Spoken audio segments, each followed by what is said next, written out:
Ассалаумағалейкум, құрметті телекөрермен. Оңтүстік телеарнасында бүгінгі әңгіме хабары эфир тізгінде мен Серғали Жарылқасынов. Студия қонағымен таныс болыңыздар. Жетісай ауданы Асық-Ата ауруханасының емханасы жөніндегі орынбасары Еркін Есенбайұлы бізде қонақта. Еркін мырза, ассалаумағалейкум, қош келдіңіз. Уағалейкум ассалам, қош көрдік. Енді біз әңгімеміздің әлқисасын құрметтелі көрмен Жетісай ауданына қарасты Асық-Ата ауруханасының бүгін таңда атқарылып жатқан жұмыс төңірегінде кеңінен ақпарат беретін боламыз. Сондықтан бізбен бірге болыңыздар. Енді Еркін мырза, тілімізге тиек еткенде Асық-Ата ауруханасының құрылымы, бүгін таңда жұмысы төңірегінде ақпарат берсеңіз. Рахмет. Саламатсыздар ма, құрметті телекөрермендер. Мына бүгін Жетісай ауданында Асық-Ата ауруханасы туралы кішкене мағлұмат беріп кетсем. Асық-Ата ауруханасы 1986 жылы ғимараты қолдануға берілген. Қазіргі таңда Асық-Ата ауруханасы 83 мың халыққа қызмет атқарады. Асық-Ата ауруханасының құрылымы бір емхана, 2 бастапқы медициналық санитарлық орталық, 2 ғимарат қызмет атқарады, және 7 дәрігерлік амбулатория, 26 фельдшерлік акушерлік пункт, 8 медпункт, бір стационарлық аурухана, 75 төсек орындық, 83 мың халық қызмет атқарады, 75 төсек орын. Оның ішінде терапиялық 30 төсек орын, хирургиялық 15 төсек орын, травматологиялық 15 төсек орын, гинекологиялық 9 төсек орын, перзентхана бөлімі 15 төсек орын, неврологиялық бөлімдер бар. Неврологиялық бөлімі 30 төсек орын, оның 10 төсек орны неврологиялық, 20 төсек орны инсульттан кейінгі реабилитациялық оңалту шараларына арналған осындай 75 төсек орындық үлкен аурухана қызмет атқарады. Жақсы, енді мынау аты жаман індет бастапқы кезде қатты өршіген уақытта ауруханадағы мынау әсіресе сол алдыңғы шепте жүрген медицина саласында қызметкерлер өте ауыр болғандығы белгілі. Жалпы осы кезде сіздер қандай режимде жұмыс істедіңіздер? Сұрағыңыз өте орынды.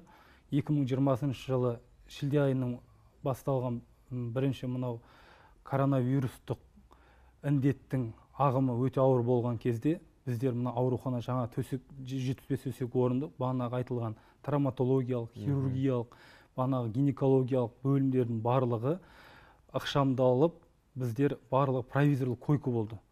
Бұл осы 175 койкалық орынды біз бағанағы айтылған емхана ғимаратындағы бір қанаты поликлиниканың барлығы 220 төсек орынға кеңейтіліп, барлығы провизорлық госпиталь болып, осы бағанағы айтылған Асық-Ата өңірінің халқына 100% сол жерде дәрігерлер 24 сағаттық қызмет атқардық. Ол кезде расында да аурулар көп түсті. Біз осы елімізге келген індет, бұл бірінші індет болғандықтан, емхананың дәрігерлер күнделікті мына біздерде министрліктерден, облыс денсаулық сақтау басқармасынан біздерге күнделікті протоколдар беріп, онлайн сабақ, онлайн тәжірибе алмасып арқылы біз осы халыққа оңтайлы шешіммен бұл жерде емхананың деңгейінде барлық бағанағы айтылған дәрігер, тәжірибелік дәрігерлер, ВОП дәрігерлер айтамыз. Бұл кезде барлығы онлайн режимде отырып, халыққа түсіндіру жұмыстары. Бұл вирустың контагиоздығы өте жоғары екенін түсіндіріп, біз ауырып жатқан науқастарды онлайн режимде, бағанағы айтылған адзон арқылы үй жағдайында сол кездерде бізде облыс денсаулық сақтау басқармасынан бұйрықтар шығып, мобильдік бригадалар. Ол мобильдік бригадаларды аудандық, жергілікті аудандық орталық әкімшіліктерден әкімдің жергілікті ауыл әкімдерінің автокөліктерін алып, ауруханада 16 мобильдік топ құрып, 16, оның құрамына дәрігер, ВОП дәрігері, фельдшерлер және осы дәрігерлер құрамын жинап, мобильдік топта үй жағдайында үлкен қызметтер атқарылды. Сол өршіген кезінде. Қазіргі таңда ауру толық жеңіліп кеткен жоқ. Ауру әлі де бар. Бірақ біз мынау Қазақстан Республикасының президентінің кешегі айтылған бірінші ақпанынан бастап, бұл вакцинацияның ең бірінші тиімді жолы, вирустың ең тиімді жолы бұл вакцинация, екпе жүргізу. Біз енді вакцина бойынша, екпе жүргізу бойынша тағы да бір қорытындылайтын боламыз, айтатын боламыз. Дегенмен де вакцинаға дейін мынау протокол танысып өтейікші. Бастапқы кезде қандай протокол бойынша сіздер емдедіңіздер? Ал қазіргі уақытта жаңа өзіңіз тіліңізді тегереткенде вирус деген жоқ болған жоқ, әлі де бар. Тіпті қазір енді өршіп болуы да мүмкін, сақтық шарасы қажет. Қазіргі протоколды айтып өтсеңіз. Енді қазіргі таңда денсаулық сақтау министрлігінен бұл індет айтып өткендей алғаш болғандықтан, бұны бүкіл дүниежүзілік денсаулық сақтау ұйымдарында болған әр осы ағым бойынша протоколдар өзгеріп тұрды. Қазіргі тұрақты протокол бар. Ағымы қазіргі аудан деңгейінде инфекционды госпиталь Жетісай орталық ауруханасында 40 төсек орындық инфекциялық госпиталь бар. Қазір осы госпитальде біздің Жетісай ауданы, Мырзакент ауданы, Шардара ауданынан науқастар келіп жатыр. 40 төсек орындық инфекциялық госпитальде қазір таңда 28 науқас ем алуда. Бағана айтқандай протокол хаттамалар шыққан. Қазіргі ауруды бұл халыққа айтып кететініміз, ауруды белгілері пайда болған кезде, бұл алғаш белгілер дәм сезу, иіс сезу, дене температурасының көтерілуі, жалпы әлсіздік, науқас өзінің тез шаршағыштық, осындай симптомдар белгі болған кезде, ол көп науқастар, біз бұл жөнінде де халыққа түсіндіру жұмыстарын жүргізіп жатырық. Осы белгілердің біреуі болған кезде, температура көтерілген кезде, учаскелік дәрігерге хабарласып, осы шағымдарды айтқан кезде, біз қазіргі таңдағы хаттамалар арқылы, бұл науқас, жаңа айтқан протоколдар арқылы науқасы шұғыл түрде бұның КТ-ға түсіреміз, компьютер томография, өкпенің компьютер томографияға. Осы кезде түсіріп, науқастарды ерте сатысында анықталсақ, өкпенің зарарсыздану деңгейі КТ1, КТ2 деп айтылады. Бұл бірі дегеніміз өкпенің 20%-ға дейін зақымдануы. КТ2 деген 20%-дан жоғары, КТ3 деген ол 50%-дан жоғарыларды айтылады. Мысалға, осы сатысында, ерте сатысында анықтасақ, қазір науқастарды тез шығарып албаңыз. Емдеу шаралары тез қонымды болады. Бұл жерде халыққа айтып кететін нәрсе, үй жағдайында өздігінен емді алып қалмау керек та, өздері емді өздері жүргізу керек, өз бетінше. Дәрігерге шұғыл түрде жасырып қалмау керек. Жасырып қалмау керек и шұғыл түрде дәрігерге хабар беру керек, өзінің учаскелік дәрігеріне. Жақсы. Енді жаңа айттыңыз ғой, қазіргі уақытта сол вирусқа қарсы бірден бір жол, қарсы әрекет, ол вакцина, екпе егу. Ал енді бұл жөнде қазіргі уақытта, дәл қазіргі уақытта осы Жетісай ауданы Асхат ауруханасында қандай жұмыстар атқарылып жатыр? Бұл жөнде вакцинацияға қазіргі таңда жоспар. Өздеріңіз вакцина алдыңыздар ғой? Біз кеше бірінші несін алдық, бірінші турын. Әсеріңіз қандай? Бірінші, қандай да екпені алғаннан кейін, организмнің өзінің, сол екпе организмға егілгеннен кейін, организмнің өзіне сол вирусқа қарсы процестер болады, ол дене температурасы болады, ол қандай, жай ғана бұл, қандай да бір екпе алған кезде ол реакция болады. Мен алған кезде де болды, бір күн сол күні кешке температурам көтерілді, оған, как мен дәрігер болғандықтан, оны ыстық температура түсіретін дәрілерді ішіп, сұйықтықты көп ішіп. Қандай дәрілер? Дене температурасын түсіретін парацетамол, сол дәрілерді ішіп, жидкісті көп, қайнаған суды көп ішіп мөлшерде. Болды, ол температура сол моментте түсті, одан кейін ары қарай болған жоқ. Ертесіне жұмысқа түсіп кете бердік. Бізде ондай бір кері әсері болған жоқ. Қазіргі таңда Асхат ауруханасында жалпы жоспар бойынша 4000 адамға біз жоспарлағанбыз, осы вакцинация саламыз деп. Ол бірінші дәрігерлер, медициналық қызметкерлер, екінші бұл полиция қызметкерлері, үшінші бұл педагог мұғалімдерге деп. Қазіргі таңда осы бүгінгі дейін қазіргі таңда 680 адамға егілді. Бүгінгі күнге дейін. 680 адамның бірде біреуінде екпеден кейінгі жағымсыз әсерлер, кері әсерлер болған жоқ. Барлығы егілгеннен кейін 3 күн 72 сағат дәрігерлер бақылауында болады. Егілгеннен кейін 30 минут сол егілген бөлменің жанында біздер күту бөлмелерін ашып болғанбыз. 30 минут күтіп, содан кейін олар арғай жұмысын бастап кете береді. Вакцина салдырған емделуші қандай да бір өзінің жайсыздық сезінсе, қайда хабарласу керек? Өте орынды сұрақ. Жайсыздық сезінсе, бұл вакцинацияны егуге рұқсат беретін жалпы участке ВОП дәрігері. Мысалға, мен дәрігер болып жұмыс істесем немесе мұғалім болып істесем де, оны учаскелік дәрігер оны жоспарға қойған. Жоспарға қойған екен, шақырған екен, ол науқас келген екпе алам деп келген азаматты толық медициналық тексеруден өткізеді ол. Сол кезде дене температурасын, артериялық қан қысымын, жүрек соғысын барлығын көріп, рұқсат егуге деп рұқсат беріледі. Рұқсат берілгеннен кейін оған вакцинация егілетін бөлімге апарып, кабинетке апарып, вакцина егіледі. Ол жерде барлық нені қағаз түрінде ол рұқсат етілген туралы өз қол қойып беріледі. Ол вакцина егілгеннен кейін 30 минут күту залы бар. Сол жерде күтіп, 30 минуттан кейін арғарай өзінің ісіне кете береді. Бұдан кейін учаскелік дәрігер екпе ендірілген азаматты өзі 3 күн бойлы, 3 күн 78 сағат оның бақылауында алып отырады. Күнде телефон арқылы онлайн қазіргі обзон деп айтыламыз, мынау қазіргі коронавируске байланысты. Және сол науқасты немесе телефонда видео бақылау арқылы көріп отырады. Ондай шағымдар түсіп жатқан жоқ па? Мен айтып жатырмын ғой, жаңа 680 қызметкерлер, оның ішінде полиция қызметкерлері де бар. Қазіргі осы екпені алған ішінде мұғалімдер де бар, өз жоқ, сол екпені салдырып болғаннан кейін 78 сағаттың ішінде деп ондай шағым болған жоқ деп айтып жатырмын ғой. Қазір Қазақстанда бұндай екпеден кейінгі ешқандай шағым, ондай әсерлер болған жоқ. Жақсы. Енді уақыт болып жатса, тағы да дәл осы вакцинаға қатысты тоқталарымыз. Тағы да бір негізгі тақырып міндетті әлеуметтік медициналық сақтандыру.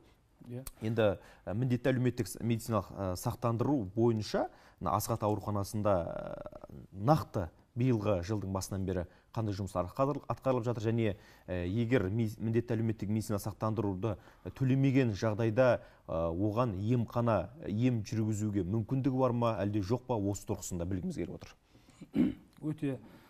Өте актуальны сұрақ. Дұрыс. Міндетті әлеуметтік сақтандыру жүйесі бұл 2017 жылы Қазақстан Республикасының президентіміздің үкімімен шыққан. Жалпы бұл 2017 жылдан бері біз жұмыс беруші 1%-дан бағана міндетті әлеуметтік сақтандыру қорына ақша аударылып отырылды. Қазіргі таңда 2020 жылды шілде айынан бастап бұл жиналған қордағы ақша медициналық мекемелерге берілді. 2020 жылдан бастап бұл қазір міндетті әлеуметтік сақтандыру жүйесіне мемлекет тарапынан 15 категория бар. Олар 15 категорияға бағанағы айтылған көп балалы ана, 3 жасқа дейінгі қазір босанудан кейінгі 3 жылға дейінгі декреттік отпускіде жүргендер, батыр ана, алтын алқа иегерлері, бағанағы инвалидтер, мүгедектік топтар барлар, мүгедекке қараушылар, военный әскери қызметте атқаратындар. Тағы басқа бар, жалпы? 15 категорияға бөлінеді. Бұны мемлекет бұл кісілерді өз қарамағына алып, мемлекет тарапынан сақтандырылған азаматтар.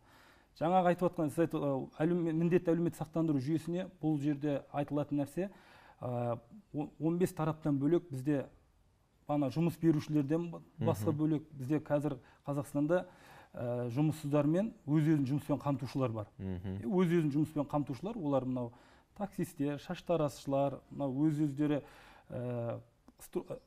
құрылыста жұмыс істейтін кісілер бар, мысалға жалдан жұмыс істейтін кісілер, олар өз-өзін жұмыспен қамтушылар. Бұларға мемлекет оларға жеңілдік берген бірыңғай жиынтық қоры, бір реттік жиынтық қоры. Бағанағы бізде бұл осы кісілер өзін жұмыспен қамтылған кісілер. Каспий Голд приложениесі бар ғой бізде, барлық қазір Қазақстанда барлығымыз сол приложение қолданғандықтан өте ыңғайлы, өте сол приложениеде көрсетілген. Соны әр бағана өз жұмыспен қамтушылар қазір 2021 жылы 1458 теңге айына төлеп отырады. Мысалға, бұлай айтайық, қазіргі таңда наурыз айы келгенде, ол кісі ақпан айына төлеген, наурыз айына төлемеген. Емханаға келді, ол сақтандырылмаған болып есептеледі, март айына төлемегендіктен. Ол сол айды Каспий Голд арқылы 1458 теңгесін төлейтін болса, ол немесе Каспий Голд арқылы, немесе Қазпошта арқылы, немесе терминал 24 сағат дегендер бар ғой, сол арқылы төлесе, ол шұғыл түрде, мынау бағана біздерде именно сақтандырудың 4 нелері бар, қолдау 24 жеті, болмаса Инстаграм қолдау борт дегендер бар, Telegram борт, сақтандыру борт деген бар. Немесе 1406 ұялы телефон арқылы звондайтын, телефон арқылы звондайтын біздер сайттар бар. Осы сайттарға. Ақпарат көздері. Ақпарат көздері. Жаңа сіз айтып отқан, бағана айттыңыз, сақтандырылмаған азаматтар медициналық мекемеге келген кезде олар медициналық көмек ала ала ма деп. Бұл жерде айтып кететін нәрсе бар. Біздер емханада, ауруханада екі пакет болады біздер. Медициналық әлеуметтік сақтандыру пакеті және мемлекеттік кепілдендіріліп берілген пакеті. Бұл кісілер медициналық әлеуметтік сақтандыру пакеті қандай қызметтер атқарады? Бұл емхана деңгейінде дара мамандардың бақылауында болу, бұл әлеуметтік медициналық сақтандыру, осы емес айтамыз. Және жоспарлы түрде диагностикалық мақсатта бұл рентген, УЗИ және КТ, МРТ мамандар аппараттарына түсу, және де медициналық көмек алу, реабилитация алу, бұның бәрі осы емес пакетіне кіретті. Бұл сақтандырылмаған азаматтар осы пакеттерді ала алмайды. Ал келіп медициналық көмекке жүгінген кезде шұғыл медициналық көмек көріп қажет болса, бұлардың барлығы, мысалға айта кетейік, жедел жіті аппендицит болған кезде біз оны сіз сақтандырылмағансыз деп, оны қайтаруға біздің ешқандай неміз жоқ. Олар 100% медициналық көмек алады, операциясы істеледі. Операциядан кейінгі процедуралар, мысалға операциядан кейінгі емханаға барып көріну керек болады мамандар. Ол кезде бұл емханаға барған кезде бұл сақтандырылмаған болып тұрады. Сол кезде ол кісілер немесе ақылы түрде қызмет ала алады, немесе осы емес пакетін төлеп арқылы алады. Тіркелуші немесе емделуші деп алайық, емхананы таңдаған уақытта қандай нәрсені есте сақтау керек және не нәрсені ескеру керек? Бұл көбіне қазіргі таңда актуальный вопрос бұл да. Жаңағы емделуші бұл өзінің орналасқан аймағында медициналық мекемеге өзі барып, бас дәрігердің артына жазбаша өтінім арқылы бірінші неде осылай талаптары да, бірінші ол бас дәрігердің артына жазбаша өтінім арқылы өзі мысалға тұрғылықты жері таңдау жасау арқылы тіркеле алады. Екіншіден бұл электронды цифрлық қолтаңба ЭЦП ключ дейміз. Осы ЭЦП арқылы ЕГО порталында медициналық мекеме таңдау деген портал бар, сол арқылы таңдай алады. Және осыған бір тағы да айта кететін бір нәрсе бар. Бұл жергілікті жер радиусы үлкен болса, мен мысалы Жетісай қаласында тұрып, менің өзім Асығата кентінде тұрып, мен Шымкент қалалық емханасының 5-ші емханасына тіркелем десе, ол құқылы. Бірақ бұл жерде бір нәрсені айта кету керек, ол үйге шақырту, дәрігерді үйге шақырту қызметін ала алмайды. Бұл түсінікті екен. Енді мынау дәрігерлерді қабылдануына қалай жазылуға болады емделуші? Дәрігерді қабылдауына жазылуға ол бірінші мынау контактный телефондар арқылы, мынау емхананың телефондары болады. Мысалға Асығата емханасының контактный телефоны 8-725-42-41-088, 8 арқылы шығатын болса, қала арқылы телефондар шығатын. Ал бірақ ауданды деңгейінде ол 41-088 деп айтылады. Осы телефон арқылы қазіргі таңда регистратурада мамандар отыр, олар телефон арқылы қабылдап, дәрігердің қабылдауына жазалады. Екінші, бұл қазіргі таңда мынау ұялы телефонда WMED-KZ приложениесі бар. Қазір біз көп қолданатын WhatsApp желілері, Instagram желілері сияқты WMED-KZ порталы арқылы, приложениесі арқылы соткіге ендіріп алады. Ол соткіге ендірілгеннен кейін, соткіде барлығы өзінің учаскелік дәрігерінде кім екенін сол жерде тіркеліп тұрады. Мысалға, сол приложениені қолданған кезде дәрігерге қабылдану, дәрігерге алдын ала жазылу, дара мамандарға жазылу. Сол жерде, сол WMED приложениесі қосымшасы арқылы диспансерлік есепте тұратын ата-аналардың дәрілерінде алуға ол сол жерде сондай қызметтер атқарылады. Қазір өте оңай, өте ыңғайлы. Жақсы, Еркін мырза, арнайы уақыт бөліп келгеніңізге үлкен алғыс білдіреміз. Жұмыстарыңызға жеміс тілейміз. Енді мынау Жетісай ауданы Асық Ата ауруханасындағы бүгінгі таңда атқарып жатқан бірнеше жұмыстарға тоқталдық. Ең басты жағымды жаңалық көп болсын деген тілек білдіреміз. Құрметті телекөрермен, осымен бізге берілген уақыт тәмам. Келесі эфирде жолыққанша аман сау болыңыздар.